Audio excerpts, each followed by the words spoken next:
Pero pakinggan mo ang sinasabi ni Apostle Peter sa Acts. Pakinggan niyo po ito. Ang ganda ng sinabi niya, Acts chapter 2, verse 24. God raised him up, losing the pangs of death, because it was not possible for him to be held by it. Hindi kayang pigilan ng kamatayan si Jesus Christ. At dahil hindi siya kayang pigilan ng kamatayan, tayo ay nasa Kanya, kaisa sa Kanya, darating ang araw, hindi rin tayo mapigilan ng kamatayan.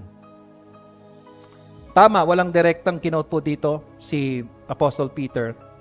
Ang ginawa niya, ini-interpret po niya ang resurrection.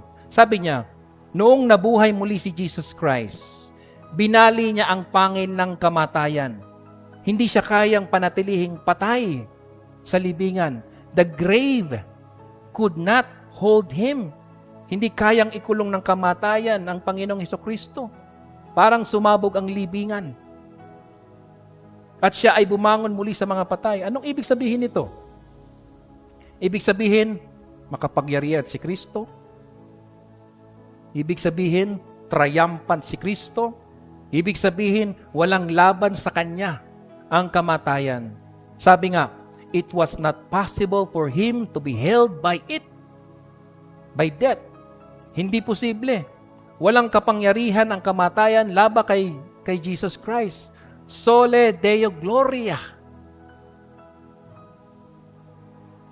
Ang kalwalhatian ay sa Diyos lamang. Ang tagumpay na yon, ibinahagi niya sa atin. Ngayon, itanong mo sa sarili mo, kapag ka iniisip mo ang resurrection ni Jesus Christ, ano ang iniisip mo?